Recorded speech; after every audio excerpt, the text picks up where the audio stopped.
आइए देखते हैं, मजा आएगा। भाटी जी, ये विपक्ष के सांसद स्पीकर के चेंबर में जाकर गुंडागर्दी कर रहे थे। गिरिजी जी कह रहे हैं 15-20 थे, प्रियंका जी खड़ी थी। अब बताइए, गुंडागर्दी चल रही है संसद में खुलेआम। भाटी जी बोलिए। इससे ज्यादा लोकतंत्र के लिए और सरकार के लिए शर्म की बात क्या होगी कि देश के प्रधानमंत्री लोकसभा के अंदर आने से डर रहे हैं। ये कहा जा रहा है कि प्रधानमंत्री को खतरा है लोकसभा के अंदर। हम तो 11 साल से हमारे कान पक गए सुनते सुनते कि देश सुरक्षित हाथों में है। आज पता चला कि जिसके हाथों में सुरक्षित था उसे खुद ही खतरा है, वो खुद ही असुरक्षित है। और असुरक्षित भी कहाँ है? देश की संसद में, जो सबसे सुरक्षित जगह है देश में। देश की संसद से ज्यादा सुरक्षित क्या जगह होगी? वहां पर असुरक्षित है, कुछ भी कह देते हैं और ये समझते हैं कि देश की जनता मूर्ख है, कुछ भी विश्वास कर लेगी। प्रधानमंत्री के ऊपर हमला होने वाला था, प्रधानमंत्री की जान को खतरा था। कमाल की बात है भाई। लोकतंत्र लीकेज से, स्टिंग से और खोजी पत्रकारिता से ही चलता है। अगर सरकार की मर्जी से चलने लगे, जो सरकार सूचना देना चाहती है केवल वही सूचना सामने आए, तो सरकार तो कुछ भी करेगी।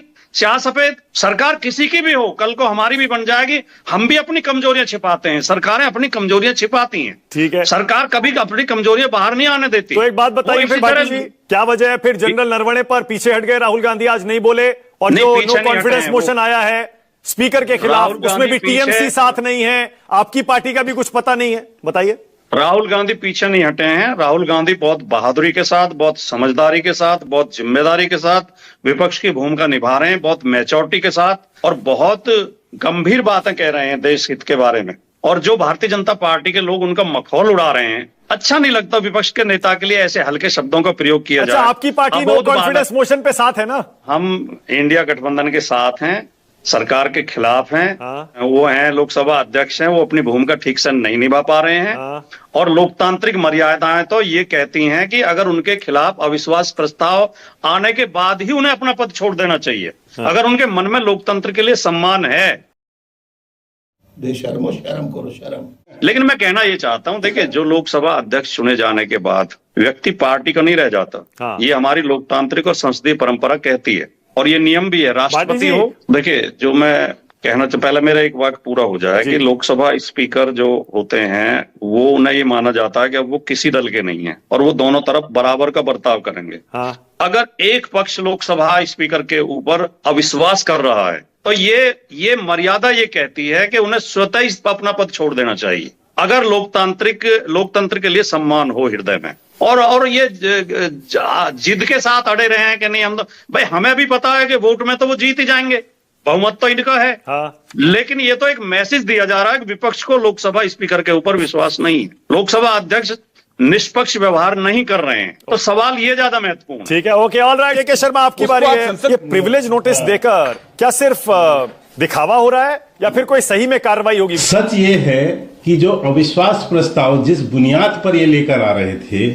उस अविश्वास प्रस्ताव पे इन्हीं के सहयोगी दलों में कई दलों ने साइन करने से मना कर दिया। अविश्वास प्रस्ताव में आपको पता है तृणमूल साथ नहीं है इनके, और कई दल के लोग साथ नहीं है। और कल जो पेंगुइन ने जो ट्वीट किया और जो नरवणे जी ने उसको रिट्वीट करते हुए पूरी परिस्थिति क्लियर कर दी, उसने कांग्रेस पार्टी और विशेषकर राहुल गांधी के सफेद झूठ का पर्दा उठा दिया। और सभी विपक्षी दलों को यह समझ में आ गया कि राहुल गांधी हमेशा की तरह अपने झूठ को ही बढ़ाकर और पूरे संसद का समय बर्बाद कर रहे हैं। हमें भी बोलने का मौका नहीं मिल रहा है और ये संसद को सड़क बना देना चाहते हैं। लोकतंत्र को कैसे गिराया जाए, कितने निचले स्तर तक पहुंचा दिया जाए, ये कांग्रेस और राहुल गांधी की सोच को दर्शा रहा था।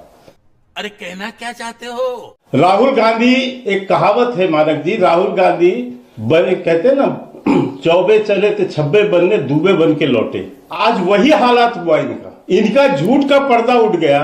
पेंगुइन ने अपनी स्पष्टता कर दी, नरवणे जी ने अपनी स्पष्टता कर दी, तो फिर इसके बाद इनके पास बचता क्या था? और दल इनके साथ, राहुल गांधी को उनके सहयोगियों ने ही शायद समझाया हो कि तुम विपक्ष के भी नेता नहीं रह पाओगे ऐसे हालात में, तो राहुल गांधी उल्टे पैर वापस गए। जो पार्टी एक परिवार की गुलाम बन चुकी हो, एक व्यक्ति का गुलाम बन चुका हो, गांधी परिवार का, वो व्यक्ति गुलामी की बात कर रहा है। आज कांग्रेस पार्टी एक गांधी परिवार की गुलाम बन चुकी है, इसलिए कांग्रेस के नेता की बोलतियां नहीं निकल रही हैं। जानते सब हैं तो और सब इनके बड़े नेता समझदार नेता भी हैं, लेकिन एक जो है अबोध बालक का जो है ऐसी जिद है, ऐसी गुलामी है कि उसके सामने बोल नहीं पा रहे और जान रहे कि हमारी बुरी तरफ ऐसे मत बोलिए, अबोध बालक बुरी तरफ फजीयत डिबेट में मत अभी संसद में। और मैंने कहा ये अबोध बालक इस तरह के शब्दों का इस्तेमाल ना करें, उसे पार्लियामेंट के लिए रहने दें प्लीज। क्यों? नहीं, ये पार्लियामेंट में बोला गया और इसमें सच्चाई है सर। एक व्यक्ति जो 20 साल का सांसद है, उसको पार्लियामेंट की मर्यादा और परंपरा नहीं पता है, उसको यह नहीं पता है कि मुझे वहां किन शब्दों का प्रयोग करना है। वो कभी स्पीकर को यार बोलता है, कभी संसद में सोता है, कभी आंख मारता है। ये कौन सा ये आप किसी सीरियस व्यक्ति की ऐसी हरकतें देखा है आपने सदन के अंदर में? ऐसी हरकतें कोई कर सकता है तो सड़क छाप हरकतें हैं। ये सड़क छाप मानसिकता का परिचायक है। कंट्रोल उदय, क्या आप ये के शर्मा भरोसा दे सकते हैं इस बार जो प्रिविलेज नोटिस आएगा राहुल गांधी के खिलाफ कार्रवाई होगी, क्योंकि प्रिविलेज कमेटी में भी आपकी मेजॉरिटी है? वो सारी चीजें सर मैं अभी बता रहा हूं आपको।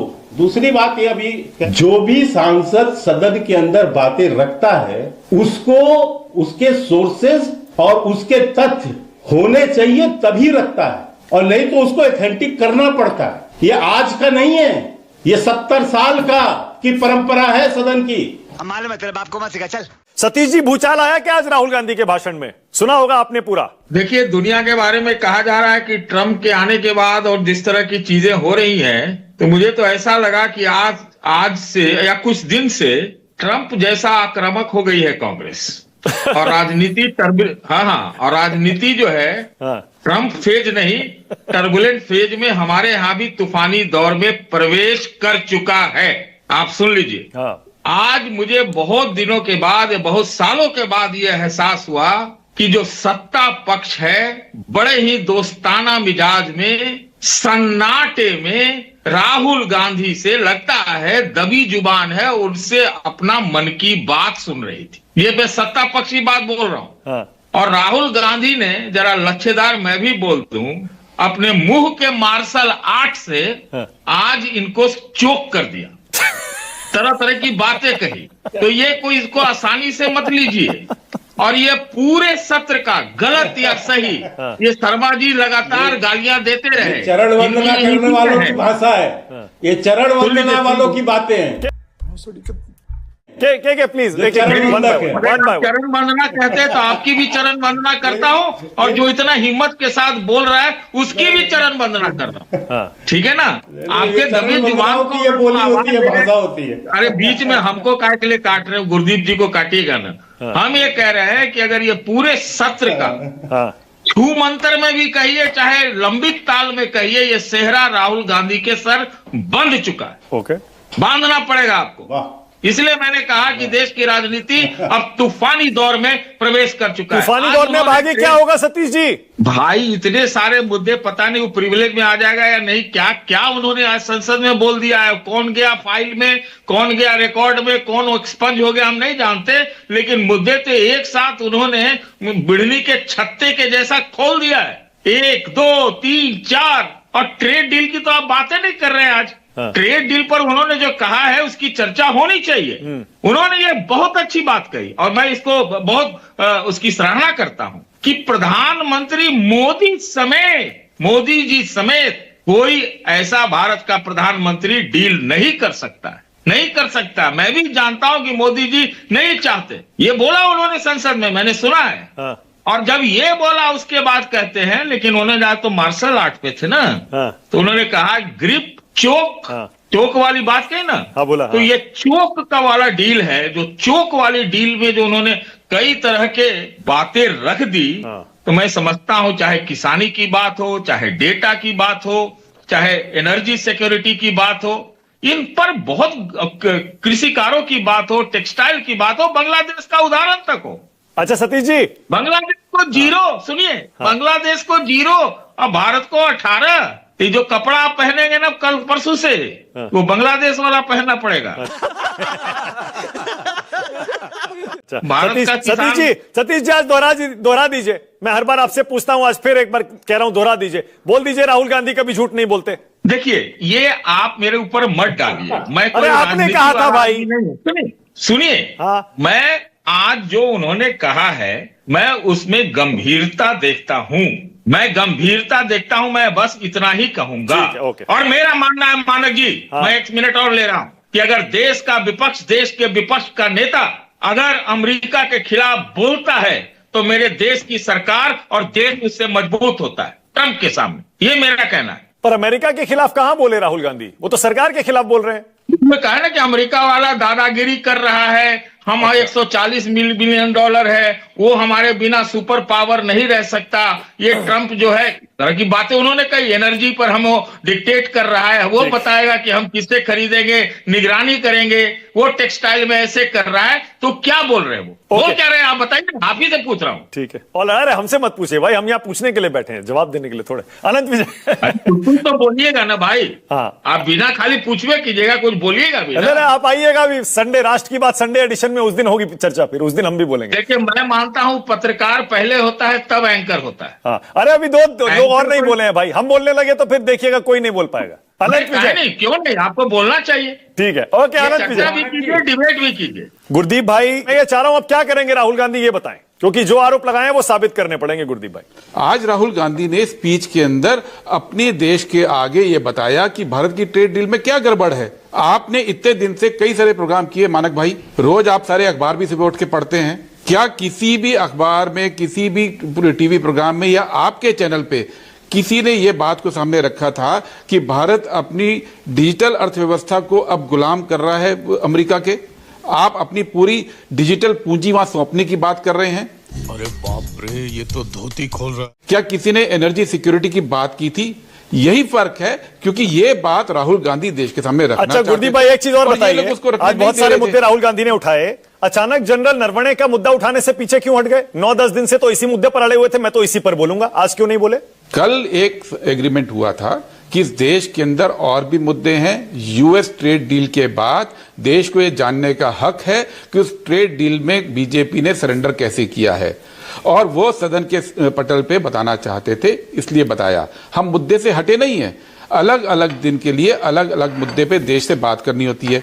जनरल नरवणे का जहां तक मुद्दा है, अब आप अभी मेजर जनरल साहब ने पूरी बात कही, मैं उनसे असहमत नहीं हूं, पहली बात ये बोल रहा हूं। दूसरी बात, आज वो कारवा मैगजीन है, वो छपी हुई है, उसको आप भी पढ़ सकते हैं, वो मार्केट में बिक रही है, वेबसाइट पे जाके मैं भी पढ़ सकता हूं। उस पे कोई पढ़ने पे, उसके सर्कुलेशन पे कोई बैन नहीं किया भारत सरकार ने, लेकिन राहुल गांधी नहीं पढ़ सकते और सदन के अंदर नहीं पढ़ी जा सकती है। ये बात कहां से आई? अच्छा गुरदीप, पूरा आपने कहा कल ये एग्रीमेंट हुआ कि और भी मुद्दे हैं वो उठाने हैं। एक लाइन, मैं तो इसे ऐसे समझ रहा हूं। एक लाइन पूरी करने दीजिए। अच्छा बोलिए, चलिए। क्योंकि राष्ट्रीय सुरक्षा का मामला आपने भी जोड़ा, अभी तक भारत सरकार की ओर से जनरल नरवाने को या पेंगुइन को या किसी और को राष्ट्रीय सुरक्षा का क्लॉज, ऑफिशियल सीक्रेट क्लॉज का कोई जिक्र नहीं हुआ। जो एफआईआर भी हुई है वो पायरेसी को लेके और कॉपीराइट वायलेशन को हुई है। सरकार की जहां पे पावर है वहां पे वो क्यों नहीं बोल पा रहे हैं कि राष्ट्रीय सुरक्षा का मामला है? अच्छा एक मिनट, आप रुक जाइए गुरदीप भाई, आप रुक जाइए। उन्होंने कारवा मैगजीन बैन नहीं की है। देखिए मैंने एफआईआर नहीं देखी है अभी तक, आपने देखी होगी, मुझे नहीं पता कि एफआईआर का आधार क्या है, किन सेक्शंस में हुई है, आप बता दीजिए मुझे। अभी बता दे भाई, अभी बता दे। वो पायरेसी को लेके, पीडीएफ के अनऑथराइज सर्कुलेशन को लेके और कॉपीराइट वायलेशन को लेके है, राष्ट्रीय सुरक्षा को लेके और ऑफिशियल सीक्रेट एक्ट के वायलेशन। ठीक है, चलिए मैंने मान लिया। अगर आपको इतना बड़ा मुद्दा था, मैं ये कह रहा हूं, इतना बड़ा मुद्दा था, तो एक सेकंड रुक जाइए आप, एक सेकंड। मैं ये कह रहा हूं, आपने कहा ना कल एग्रीमेंट हो गया जिसमें ये हुआ कि और भी बहुत सारे मुद्दे उठाने, इसीलिए राहुल जी ने आज जनरल नरवणे की किताब का मुद्दा नहीं उठाया, बाकी मुद्दों पर बोले। हम तो इसे ऐसे समझ रहे हैं, कल पेंगुइन का एफआईआर होने के बाद पेंगुइन का क्लियर स्टेटमेंट आ गया, किताब छपी नहीं है, अभी हमने किसी को दी नहीं है। उसके बाद जनरल नरवणे ने भी पेंगुइन के पोस्ट पर ऊपर लिख दिया, भैया यही स्टेटस है किताब का, किताब छपी नहीं है, सर्कुलेशन में नहीं है। इसीलिए राहुल गांधी को पीछे हटना पड़ा क्या? पहले आप कह रहे थे ना कौन झूठ बोल रहा है, पेंगुइन झूठ बोल रहा है, जनरल नरवणे झूठ बोल रहे हैं, अब तो दोनों एक साथ आ गए। आपको मैं बताऊं मानक जी, आप भी बहुत सालों से पार्लियामेंट कवर कर रहे हैं। पार्लियामेंट में और मीडिया में एक समानता होती है कि कोई सूचना अगर आपको मिलती है या किसी सांसद को मिलती है तो उसका सोर्स बताने की जिम्मेदारी नहीं होती। कोई लॉ आपको फोर्स नहीं कर सकता, कोई लॉ सांसद को फोर्स नहीं कर सकता। ये पूरी इम्यूनिटी खास तौर पर संसद के अंदर हर एक एमपी को रहती है कि अपनी समझ के अनुसार जो उसको जानकारी मिली है, वो कहीं से भी मिली हो, उसको पार्लियामेंट में उठा सकते हैं। ये तो नया मोदी जी के राज में भी शुरू हुआ कि स्पीकर कहते हैं कि जो किताब में लिखा है वो आप पढ़ नहीं सकते, और सरकार कहती है जो किताब छपी नहीं वो आप इस्तेमाल नहीं कर सकते।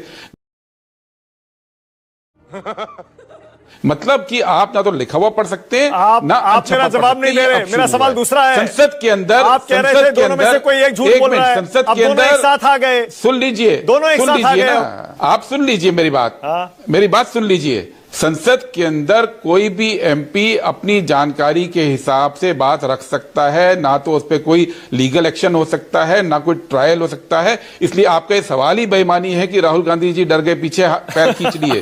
सवाल बड़ा सिंपल सा है कि जो बात पूरे देश के अंदर आज भी, एक मिनट, पूरे, आपको हंसने की बात नहीं है, सीरियस बात पे आपको आना पड़ेगा कि जो चीज आज कारवा मैगजीन की वेबसाइट पे जाकर आपको नहीं जो कारवा वेबसाइट की मैगजीन पे जाकर अभी भी आप पढ़ सकते हैं। ये बिक गई है गवर्नमेंट, अब गवर्नमेंट में कुछ नहीं है। बात तो सही है।